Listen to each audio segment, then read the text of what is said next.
তো সলাতের আবিধানিক অর্থ দোয়া, রহমত, ক্ষমা প্রার্থনা করা ইত্যাদি। পারিভাষিক অর্থ শরীয়ত ও নির্দেশিত কর্ম পদ্ধতির মাধ্যমে পৃথিবীর মধ্যে শ্রেষ্ঠতর ইবাদতকে সলাত বা নামাজ বলা হয়, যা তাকবীর ও তাহরিম দিয়ে শুরু করা হয় আর সালাম দ্বারা শেষ হয়। সাধারণত আমরা বাংলার মানুষ সলাতকে আমরা নামাজ শব্দে বেশি চিনি বা জানি, যেমন সিয়ামকে আমরা রোজা শব্দ যারা বেশি বুঝি বা জানি, কিন্তু সলাত আর সিয়াম যে অর্থ সে অর্থে একই নয়। কিন্তু নামাজ হচ্ছে, সলাত হচ্ছে আরবি ভাষা, তো প্রত্যেক মুসলিম উম্মাহকে সলাত বলেই সম্বোধন করা উচিত এবং সিয়ামকে সিয়াম বলে সম্বোধন করা উচিত। মহান আল্লাহ তাআলা এই পবিত্র কোরআনে এই মহান একটি গ্রন্থেতে মহান আল্লাহ তাআলা 82 জায়গাতে সলাতের কথা উল্লেখ করেছেন। যেখানেই সলাতের কথা বলা হয়েছে সেখানেই যাকাতের কথা বলা হয়েছে। মহান আল্লাহ তাআলা এই কোরআনটাতে 82 জায়গাতে সলাতের কথা উল্লেখ করেছেন। মহান আল্লাহ তাআলা বলছেন সূরা আনকাবুত আয়াত নম্বর 45, মহান আল্লাহ তাআলা বলছেন ইন্না সলাতা তানহা আনিল ফাহশাই ওয়াল মুনকার, নিশ্চয় সালাত এমন একটি ইবাদত মানুষকে অশ্লীল ও খারাপ কাজ হতে মানুষকে বিরত রাখে, মানুষকে মন্দ কাজ হতে বিরত রাখে, মানুষকে মানসিক টেনশন হতে বিরত রাখে, মানুষের অভাব বন্টনকে এই সালাত দূর করে দেয়, মানুষকে খারাপ কাজ হতে এই সালাত বিরত রাখে। এরপরে মহান আল্লাহ তাআলা বলছেন সূরা মুমিন আয়াত নম্বর 9, মহান আল্লাহ তাআলা বলছেন ওয়াল্লাযিনা হুম আলা সালাওয়াতিহিম ইউহাফিজুন। মহান আল্লাহ তাআলা ইরশাদ করছেন তোমরা 5 ওয়াক্ত সালাত কায়েম করো হেফাজত মনে করে, সব রকমের দিক দিয়ে সালাতকে হেফাজত মনে করে মজবুত ভাবে তোমরা সালাতকে আদায় করবে, সঠিকভাবে তোমরা সালাতকে আদায় করবে, নামাজকে তোমরা আদায় করবে। হেফাজত মনে করে সব রকমের দিক দিয়ে আপনাকে এই সালাত আদায় করতে হবে।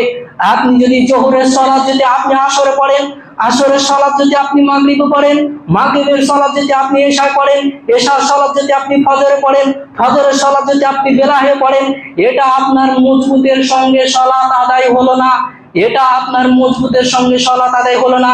যেই টাইমে আপনার সালাতকে ফরজ করা হয়েছে ওয়াক্তে এসে গিয়েছে সেই সময়ে আপনাকে সালাত আদায় করতে হবে।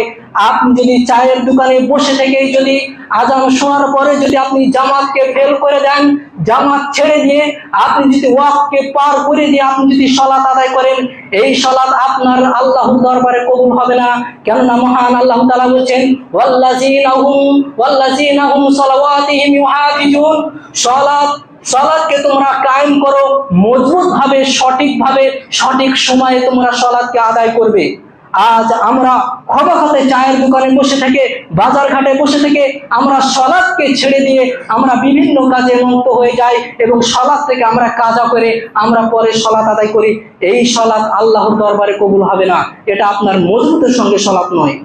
আপনি সালাতে দাঁড়িয়েছেন আল্লাহু আকবার বলে, অনেক মানুষকে লক্ষ্য করা যায় তারা সালাতের যেখানে সেজদা দেওয়া হবে, যেখানে সেজদা করবে সেই জায়গায় তারা তাকায় না, তারা এদিক ওদিক তাকায় এবং বিভিন্ন রকমের সালাতের মাধ্যমে তারা চিন্তা ভাবনা করে।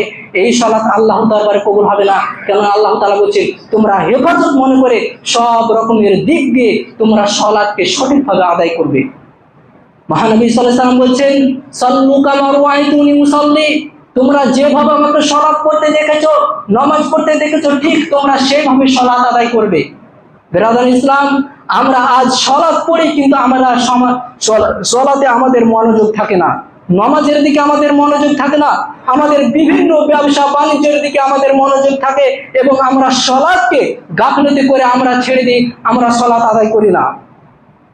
সাদ ইবনে মুআযকে যখন ইয়ামানের গভর্নর করে পাঠান নবী সাল্লাল্লাহু আলাইহি সাল্লাম, তখন মুআযকে বললেন, হে মুআয, তুমি তাদেরকে প্রথমে শাহাদাতের দাওয়াত দিবে, তাদেরকে কালেমায়ে শাহাদাতের দাওয়াত দিবে।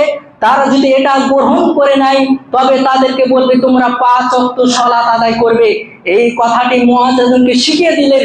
আল্লাহর নবী সাল্লাল্লাহু আলাইহি সাল্লাম বললেন, যাও মুশরিকদেরকে তোমরা প্রথমে এই কালেমায়ে শাহাদাতের দাওয়াত দিবে। তারা যদি এটা মেনে নেয়, এক রব ঈসা বলে স্বীকার করে নেয় এবং আমার প্রতি এবং নবী সাল্লাল্লাহু আলাইহি সাল্লামের প্রতি যদি ঈমান আনে, তবে তারপরে তোমরা কি করবে? তাকে বলবে তোমরা সালাত কায়েম করবে, সালাতের জন্য হুকুম দিবে। হযরত ওমর ফারুক তার খেলাফতের জামানায় প্রতিটি গভর্নরকে, প্রতিটি লিডারকে, প্রতিটি মেম্বারকে, প্রতিটি মোড়লকে তাই এই হুকুম দিতেন যে তোমরা তোমাদের দাস-দাসীকে, তোমাদের গভর্নরকে, তোমাদের লোকজনকে তোমরা সালাতের আদেশ দিবে। আজ আমরা আমাদের কিভাবে গদি বজায় থাকবে, কিভাবে আমাদের মেম্বারি পদ বজায় থাকবে, কিভাবে আমার সরকারি পদ বজায় থাকবে, এই নিয়ে আমরা দলবাজি করে থাকি। কোনো একজন মুসলিমকে, কোনো একজন মুসল্লিকে আমরা সালাতের জন্য আহ্বান করি না, কোনো মেম্বার করে না, কোনো মোড়ল করে না, কোনো সমাজের দায়িত্বশীল তারা নামাজের জন্য আদেশ করে না। কিন্তু মুআযকে নবী সাল্লাল্লাহু আলাইহি সাল্লাম শিখিয়ে দিলেন, তাদেরকে তোমরা কালেমায়ে শাহাদাতের দাওয়াত দিবে, তারপরে তুমি নামাজের দাওয়াত দিবে। আর উমর ফারুক তার প্রতিটি গভর্নরকে হুকুম দিলেন, তোমার প্রতিটি গভর্নরকে হুকুম দিলেন যে তাদেরকে তুমি সালাতের আহ্বান জানাবে। কিন্তু আজ আমরা আমাদের সমাজে, আমাদের মুরব্বীরা অনেক মসজিদে, গোটা পৃথিবীর মসজিদে, অধিকাংশ মসজিদে মুরব্বীরা নামাজ পড়ে না। অনেক মসজিদে আসে তারা বেনামাজি, আর বেনামাজিকে তারা মসজিদের মুরব্বি করে রাখে, মসজিদের ক্যাশিয়ার করে রাখে, মসজিদের সভাপতি করে রাখে, কিন্তু নামাজের তারা ধার ধারে না। এই সব মুরব্বি সমাজের কি উন্নতি হবে? এই সব মুরব্বির কোনো উন্নতি হবে না। কেননা আল্লাহ রাসূল সাল্লাল্লাহু আলাইহি সাল্লাম বলছেন, আল্লাহ এবং তার রাসূলের ইত্তেবা অনুসরণ করতে হবে এবং রাসূলের ইত্তেবা অনুসরণ করতে হবে। রাসূল যা দিয়ে গেছেন, আল্লাহ তাআলা যা দিয়ে গেছেন তাই আমাদেরকে অনুসরণ করতে হবে এবং 5 ওয়াক্ত সালাত আদায় করতে হবে। সমাজের মুরব্বি যদি বলে তুমি যদি সালাত না আদায় করো তাহলে তোমার মেয়ের বিবাহ পড়াতে যাবে না ইমাম সাহেব, সমাজের মুরব্বি যদি বলে তুমি যে বেনামাজি, তোমার এই গোরস্থানে তোমার মাটি দেওয়া যাবে না, সমাজের মুরব্বি সাহেব যদি বলে তুমি যদি মারা যাও তাহলে তোমাকে দাফন করা যাবে না, তোমার বিবাহতে যাওয়া যাবে না, তুমি যদি সালাত আদায় করো তাহলে তোমার সমস্ত দায়ভার এই সমাজে থাকবে। কোন মুরব্বি সে কোনোদিন কেউ বলতে পারে না। ইমাম সাহেব যদি জোর গলাতে বলে, ইমাম সাহেবকে তারা আর রাখে না, ইমাম সাহেবকে আর রাখে না। আপনি কত প্রমাণ দেবেন? আমি অনেক জায়গায় থেকে দেখলাম যে ইমাম সাহেব যদি একটু হাদিস কোরআন দিয়ে যদি মানুষকে বোঝাচ্ছে, তখন আর ইমাম সাহেবকে তারা রাখে না। তাহলে অর্থ হাদিস হতে বোঝা যাচ্ছে যে আমাদেরকে আল্লাহ এবং তার রাসূলের ইত্তেবা অনুসরণ করতে হবে এবং আমাদের প্রত্যেককেই তার অনুসরণ করে আমাদেরকে চলতে হবে এবং 5 ওয়াক্ত সালাত আদায় করতে হবে। এরপরে মহান আল্লাহ তাআলা বলছেন সূরা আল বাকারা আয়াত নম্বর 143, মহান আল্লাহ তাআলা বলছেন, ওয়া মা কানা আল্লাহু লিইউযিউ ইন্নাকুম লিন-নাসি লারাউফুর রহিম। আল্লাহ তাআলা বলছেন, আমি তোমাদের ইবাদকে আমি বরবাদ করব না, আমি তোমাদের ঈমানকে বরবাদ করব না, আমি তো বড় মেহেরবান রহমান। উক্ত আয়াত যখন নাজিল হয় তখন বাইতুল মুকাদ্দিসকে কিবলা হিসাবে সালাত আদায় করা হতো, যেটা ফিলিস্তিনের মসজিদ, যে ফিলিস্তিনের মসজিদ ওটা যেখানে এখন দাঙ্গা চলছে, ওই মসজিদকে আগে কিবলা হিসাবে সালাত আদায় করা হতো। যখন এই আয়াতটি যখন নাজিল হলো, সূরা বাকারা 143 নম্বর যখন আয়াতটি নাজিল হলো, তখন মহান আল্লাহ তাআলার নির্দেশ আসলো যে তোমরা মক্কার কাবার দিকে তোমরা মুখ ফিরে নাও। তখন সাহাবেগণ জিজ্ঞাসা করলেন, নবী সাল্লাল্লাহু আলাইহি সাল্লামকে বললেন যে আমরা যে ইবাদত করেছি আর আগে, যে এই ইবাদতগুলো কি আমাদের নষ্ট হয়ে যাবে, আমাদের কি বাতিল হয়ে যাবে? তখন মহান আল্লাহ তাআলা এই আয়াতকে অবতীর্ণ করে বললেন, আমি তোমাদের ঈমানকে আমি নষ্ট করব না, আমি তোমাদের ইবাদতগুলোকে আমি নষ্ট করে দেব, তোমাদের ঈমানকে আমি বরবাদ করব না। তাহলে বোঝা গেল সালাত ঈমানের মধ্যে শামিল, বোঝা গেল সালাত ঈমানের মধ্যে শামিল। যার সালাত নেই তার ঈমান নেই। কিন্তু আজ আমরা জোর গলাতে বলতে পারি যে আমি নামাজ না পড়তে পারি, কিন্তু আমাদের ঈমান মজবুত রয়েছে। আরো নবী সাল্লাল্লাহু আলাইহি সাল্লাম বলছেন, এই সালাত সম্পর্কে হাজারো দলিল পেশ করা যায়। আল্লাহর নবী সাল্লাল্লাহু আলাইহি সাল্লাম বলছেন, বাইনাল আবদি ওয়াল কুফরি তারকুস সালাত, একজন মুসলিম আর কাফেরের মধ্যে ব্যবধান কেবলমাত্র সালাত। একজন মুসলিমের মধ্যে এবং কাফেরের মধ্যে ব্যবধান হচ্ছে সালাত। আল্লাহ নবী সাল্লাল্লাহু আলাইহি ওয়াসাল্লাম আরো বলছেন ওয়াবাইনার রাজুলি ওয়াবাইনাল কুফরি তারকুস সালাত। এখানে বিভিন্ন শব্দ দ্বারা বোঝানো হয়েছে, এখানে রেজাল মান মানে মুসলিম পুরুষ মুসলিম নারী, যে সালাত আদায় করে না সে মুসলিম হতে খারিজ, যে সালাত আদায় করে না সে মুসলিম হতে খারিজ, যে একেবারেই সালাত আদায় করে না সে মুসলিম হতে খারিজ। আল্লাহ নবী সাল্লাল্লাহু আলাইহি ওয়াসাল্লাম আরো বলছেন ফামান তারাকা ফাকাদ কাফারা আহাদ আল্লাজি বাইতা ওয়া বাইনাহুমা সালাতা। আবু মুসা একজন বিখ্যাত সাহাবী, তিনি বললেন যে মুসলিমদের মধ্যে আহাদ অঙ্গীকার হচ্ছে সালাত, মুসলিম এবং অমুসলিমদের মধ্যে আহাদ অঙ্গীকার হচ্ছে সালাত। আবু মুসা আশআরী রাদিয়াল্লাহু আনহু বর্ণিত আছে, তিনি বললেন আমরা কোন আমল ছেড়ে দেওয়াকে আমরা কাফের মনে করতাম না, কোন আমল ছেড়ে দেওয়াকে কাফের মনে করতাম না, একমাত্র সালাত ত্যাগকারী ছাড়া, যারা সালাত পড়ে না এদেরকে ছাড়া আমরা কাফের মনে করতাম না। আপনার উপরে রোজা ফরজ হয়েছে, আপনি রোজা রাখলেন না, এতে আপনি বড় পাপী হলেন, বড় ফাসিক হলেন। আপনার উপরে যাকাত ফরজ হয়েছে, আপনি যাকাত দিলেন না, এতে আপনি বড় পাপী হলেন, বড় ফাসিক হলেন। আপনার উপরে রোজা ফরজ হয়েছে, আপনি রোজা রাখলেন না, এতে আপনি বড় পাপী হলেন, বড় ফাসিক হলেন। কিন্তু সালাতকে কেউ যদি ত্যাগ করে দেয়, সালাতকে কেউ যদি অস্বীকার করে, সে ব্যক্তি কাফের, যে সালাতকে অস্বীকার করে, যে সালাতকে ত্যাগ করে। কেউ যদি বলে আমি সালাত পড়বো না, আমি সালাতকে মানি না, আল্লাহর কোরআন বিধানকে আমি মানি না, আমি সালাত জিন্দেগিতে আদায় করবো না, সে যদি এই বলে যদি সালাতকে যদি ত্যাগ করে, তাহলে সেই ব্যক্তি কাফের হয়ে যাবে। কেননা আল্লাহ রাসূল সাল্লাল্লাহু আলাইহি ওয়াসাল্লাম বলছেন বাইনাল আবদি ওয়াল কুফরি তারকু সালাত, একজন মুসলিম আর কাফের মধ্যে ব্যবধান হচ্ছে সালাত। তাহলে অর্থ হাদিস হতে বোঝা যাচ্ছে যে আপনি কোনো ফরজ এবং সুন্নতকে যেটা আপনি ত্যাগ করে দেন, তাহলে আপনি কাফের পরিণত হয়ে যাবেন। কিন্তু সালাত এমন একটি ইবাদত, কেউ যদি অস্বীকার করে তাহলে সে কাফের হয়ে যাবে। কিন্তু আপনি বলছেন আমি রোজা রাখবো না, এরকম কথা বলছেন, কিন্তু আপনি অস্বীকার করছেন না যে আমি কোনোদিনই সিয়াম রাখবো না। আপনি যদি এই কথা বলেন, ফরজ দিনকে ত্যাগ করেন, তাহলে আপনি কাফের হয়ে যাবেন। আপনি গাফলাতি করে বলছেন যে আমি নামাজ পড়বো, সিয়াম রাখবো না, হজ করবো না, জাকাত দিব না, এতে আপনি বড় ফাসিক হবেন। কিন্তু নামাজকে যদি আপনি যদি ত্যাগ করে দেন, তাহলে আপনি ফাসিক হয়ে যাবেন, বড় কাফের হয়ে যাবেন। কেননা আল্লাহ রাসূল সাল্লাল্লাহু আলাইহি ওয়াসাল্লাম বলছেন বাইনা রাজুলি ওয়া বাইনাল কুফরি তারকু সালাত, একজন মুসলিম আর কাফেরের মধ্যে ব্যবধান হচ্ছে সালাত। আপনি সালাত আদায় করবেন, পানি নেই, আপনাকে তায়াম্মুম করে সালাত আদায় করতে হবে। তায়াম্মুম করবেন, মাটি নেই, বিনা ওযুতে যেই অবস্থাতে আছেন আপনাকে সেই অবস্থাতে আপনাকে সালাত আদায় করতেই হবে, কোনো অবস্থাতে মাপ নেই। কেননা মহান আল্লাহ তাআলা মুমিনদের জন্য নির্দিষ্ট সময়ে এই সালাতকে ফরজ করেছেন। তাহলে আমাদেরকে যদি আমাদের পানি না পাওয়া যায়, যদি মাটি থাকে, তাহলে মাটি দিয়ে আমাদেরকে তায়াম্মুম করে আমাদেরকে সালাত আদায় করতে হবে। যদি মাটি না পাওয়া যায়, তাহলে বিনা ওযুতে সালাত আদায় করতে হবে। যদি আমাদের পরনের যদি কাপড় যদি না থাকে, ওই অবস্থাতে যদি সালাতের যদি সময় হয়ে যায়, ভালো করে বুঝবেন, যদি আপনার পরিধান করার মতো কোনো কাপড়ই নেই আর সেই সময় যদি সালাতের সময় হয়ে যায়, তাহলে আপনাকে ওই অবস্থাতে সালাত আদায় করতে হবে। সালাত কোনো অবস্থাতে মাপ নেই, আপনার যদি সালাতের সময় হয়ে যায় তাহলে আপনাকে সেই অবস্থাতে সালাত আদায় করতে হবে। আপনি যে আপনার পরিধান করার মতন কোনো কাপড় নেই এবং যে কাপড়ে পেশাব পায়খানা লেগে আছে, আপনাকে ওই কাপড়ে সালাত আদায় করতে হবে। আপনি অসুস্থ, দাঁড়িয়ে সালাত আদায় করতে পারছেন না, আপনাকে ইশারা ইঙ্গিতে আপনাকে সালাত আদায় করতে হবে। আপনাকে শুয়ে শুয়ে সালাত আদায় করতে হবে, আপনাকে বসে বসে সালাত আদায় করতে হবে, আপনাকে সালাত আদায় করতেই হবে, কোনো অবস্থাতে মাপ নেই। মহান আল্লাহ তাআলা বলছেন যে তোমরা সালাতকে হিফাজত মনে করে সব রকমের দিক দিয়ে সালাতকে তোমরা আদায় করবে, তোমরা যত্ন সহকারে তোমাদের এই সালাতকে আদায় করবে। এরপরে মহানবী সাল্লাল্লাহু আলাইহি ওয়াসাল্লাম বলছেন মুরু আওলাদাকুম বিসসালাতি ওয়া হুম সাবঈ সিনিনা, যখন তোমাদের সন্তানদের বয়স যখন 7 বছর বয়স যখন পৌঁছে যাবে, যখন 7 বছর বয়স যখন হয়ে যাবে, তখন তোমরা তাদেরকে নামাজের জন্য আদেশ দিবে। যখন ছেলে মেয়ের বয়স যখন 7 বছর বয়স হয়ে যাবে, ওয়াহুম সাবঈ সিনিনা, যখন 7 বছর বয়স যখন পৌঁছে যাবে, আপনার ছেলে মেয়েকে নামাজের জন্য, সালাতের জন্য আপনাকে আহ্বান করতে হবে। 7 থেকে 3 বছর অবধি আপনাকে পাক্কা 3 বছর আপনাকে বলতে হবে আব্বু সালাত আদায় করতে হবে, আম্মু সালাত পড়তে হবে। এইভাবে আপনার ছেলে মেয়েকে সালাতের শিক্ষা দিতে হবে আর নামাজের জন্য মসজিদে ডেকে নিয়ে আসতে হবে। পাক্কা 3 বছর আপনাকে 10 বছর পর্যন্ত, 7 থেকে 10 বছর পর্যন্ত আপনার ছেলেকে নামাজের ট্রেনিং দিতে হবে, নামাজের জন্য আহ্বান করতে হবে। এই 3 বছর আপনার ছেলেকে মারা যাবে না, গায়ে টাচ করা যাবে না। এরপর আল্লাহ রাসূল সাল্লাল্লাহু আলাইহি ওয়াসাল্লাম বলেন ওয়াজরিবুহুম আলাইহা ওয়াহুম সাবঈ সিনিনা।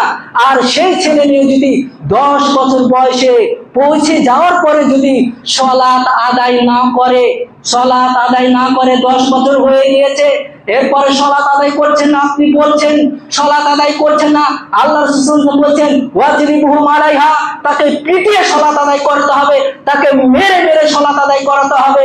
আল্লাহ রাসূল বলছেন ওয়াজরিবুহুম আলাইহা, তাকে পিটিয়ে সালাত আদায় করাতে হবে। ওয়া ফাররাকু বাইনাহুমা ফিল মাজাজি, এবং তাদের বিছানাকেও আলাদা করে দিতে হবে। সেই ছেলে মেয়ে যদি 10 বছর বয়স হয়ে যায় তাহলে সেই ছেলে মেয়ের বিছানাকে আলাদা করে দিতে হবে। ভাই বোনকে একই রুমের ভিতরে, একই চাদর তলাতে, একই বিছানাতে রাখা যাবে না। কেননা আল্লাহ রাসূল বলেছেন ফাররাকু বাইনাহুমা ফিল মাজাজি, তাদের যখন 10 বছর বয়স হয়ে যাবে তখন তাদের বিছানা আলাদা করে দিবে। কেননা 10 বছর বয়সে মানুষের যৌবনে টুকি মারতে লাগে, উঁকি মারতে লাগে। এই জন্য আল্লাহ রাসূল বলছেন তাদের বিছানা তোমরা আলাদা করে দিবে, তাদের ঘর আলাদা করে দিবে। তাহলে বলুন, আপনার ছেলের 20 বছর হয়ে গিয়েছে, 30 বছর হয়ে গিয়েছে, আপনার ছেলে এখনো সালাত আদায় করে না, এর জবাব কে দিবে? আপনি ছেলে জন্ম দিয়েছেন, আপনাকে সালাতের শিক্ষা দিতে হতো 7 বছর বয়স থেকে। আপনি আপনার সন্তানকে নামাজের শিক্ষা দেননি, এর জবাব কাল কিয়ামতের মাঠে আপনাকে দিতে হবে। কেননা সন্তান আপনি জন্ম দিয়েছেন, আপনাকে জবাবদিহি করতে হবে। এই সন্তান যদি কাল কিয়ামতের মাঠে আপনার বিপক্ষে চলে যায়, এই সন্তান যদি আপনার বিপক্ষে চলে যায়, তখন আপনি কি জবাব দিবেন? এই সন্তান কাল কিয়ামতের মাঠে যদি বলে যায় আমার পিতামাতা আমাকে ভালো মিশনে ভর্তি করেছিল, আমাকে ইংলিশ মিডিয়ামে ভর্তি করেছিল, আমাকে খাইয়েছে, পড়িয়েছে, কোনোদিন কিন্তু আমাকে সালাতের জন্য আহ্বান করেনি, সালাতের জন্য আমাকে মারেনি, কোনোদিন আমাকে সালাতের জন্য আহ্বান করেনি, তখন আপনি কি জবাব দিবেন? ধরে নেন আপনার জান্নাতে যাওয়ার আল্লাহ তাআলা হুকুম দিয়ে দিলেন, আর এই সময়তে আল্লাহর সামনে আপনার ছেলে আপনার নামে অভিযোগ করছে, তখন আপনার কি অবস্থা হবে? আপনার ছেলেকে, এখনো সময় আছে, আপনার ছেলেকে নামাজের জন্য আপনি এখনো হুকুম দিন। কিন্তু আজ আমাদের ভাবতে অবাক লাগে, গার্জেনদের দৃষ্টিভঙ্গিতে বাচ্চা এখনো ভূমিষ্ঠ হয়নি বা ভূমিষ্ঠ হয়েছে, মায়ের কোলে এসেছে, তার জন্য কতই না পদক্ষেপ নেওয়া হয়। ইংলিশ মিডিয়ামে দেবো, নার্সারিতে দেবো, কোন মিশনে দিলে ছেলে ইঞ্জিনিয়ার হবে, কোন স্কুলে দিলে ছেলে বড় ডাক্তার হবে, ইত্যাদি চিন্তা ভাবনা। টাকা যা খরচ করতে হয় তা দেখা যাবে টাকার কোনো চিন্তা নাই। কিন্তু একটি মূল্যবান কথা, এই জীবনকে আপনি ধরে রাখতে অক্ষম, এই জীবনকে আপনি মৃত্যু হতে বাঁচাতে পারবেন না, কিন্তু আপনার ছেলেকে আপনি নিজে জাহান্নাম হতে বাঁচতে পারেন আপনি যদি নিজের চেষ্টা করেন। আপনি যদি নিজের চেষ্টা করেন তাহলে আপনি নিজেকে বাঁচাতে পারেন, আপনার ছেলেকে জাহান্নামের আগুন হতে আপনি নিজেকে বাঁচাতে পারেন। কিন্তু আজ আমরা, আপনার ছেলে বড় ডাক্তার হয়ে গিয়েছে, ইঞ্জিনিয়ার হয়ে গিয়েছে, কিন্তু নামাজের গুরুত্ব বুঝে না। 7 বছর বয়সে আমরা তাদেরকে নামাজের শিক্ষা দিই না, কিন্তু বড় ইঞ্জিনিয়ার হয়ে গিয়েছে, ডাক্তার হয়ে গিয়েছে, বিশ্ববিদ্যালয় বড় লেকচারার হয়ে গিয়েছে, কিন্তু আত্তাহিয়াতু জানে না, দুরূদ জানে না, দোয়া মাসুরা জানে না, কিভাবে নামাজ পড়তে হয় সেটাও জানে না। আজ আফসোস, আমাদেরকে মুসলিম হিসাবে আমরা লজ্জিত যে আমাদের ছেলে মেয়ে আজ আমাদের নামাজের শিক্ষা জানে না, কিভাবে সালাত পড়তে হবে, কিভাবে ওযু করতে হবে, কিভাবে নামাজে দাঁড়াতে হবে, আত্তাহিয়াতু জানে না, দুরূদ জানে না। আফসোস, আজ আমরা মুসলিম ঘরে জন্ম হওয়ার পরেও, আজ আমরা একটি সঠিক দিন পাওয়ার পরেও, সঠিক রাস্তা পাওয়ার পরেও, আল্লাহ রাসূল সাল্লাল্লাহু আলাইহি ওয়াসাল্লাম আমাদেরকে যে সঠিক দিন দিয়েছে, এই দিন পাওয়ার পরেও আজ আমরা জাহান্নামের মুখে দাঁড়িয়ে আছি। আল্লাহ তাআলা মানুষকে যে নিজ হাতে যে বানালেন, নিজ হাতে যে বানালেন, আল্লাহ তাআলা আপনাকে আমাকে কি জাহান্নামে দেওয়ার জন্য বানালেন? আল্লাহ তাআলা আমাকে আপনাকে জাহান্নামে দেওয়ার জন্য আল্লাহ তাআলা আমাদেরকে বানাননি। আল্লাহ তাআলা বানিয়েছেন যে আমার বান্দা আমারই ইবাদত করবে। এই ইবাদতের কারণে কাল কিয়ামতের মাঠে আমি তাকে ডান হাতে আমলনামা দিব, ডান হাতে তার সার্টিফিকেট দেব এবং তাকে আমি জান্নাতে প্রবেশ করাবো। কিন্তু আজ আমাদের বদকর্মের কারণে আজ আমাদেরকে জাহান্নামে যেতে হবে। বদকর্ম কি? আমরা সালাত আদায় করি না। আমরা যে 1 মাস আমরা যে সিয়াম পালন করবো, আমরা প্রত্যেকেই নামাজ পড়লাম। যেমন যখন কোন এলাকাতে যখন পুষ মাঘ মাসে যখন মেলা বসে, যখন মেলাটা 1 মাস থাকে, সবাই সেই মেলাতে অংশগ্রহণ করে, সেই মেলাতে যায়। ঠিক তেমনি আমরা এই রোজার এই 1 মাস থেকে আমরা মেলায় পরিণত করলাম।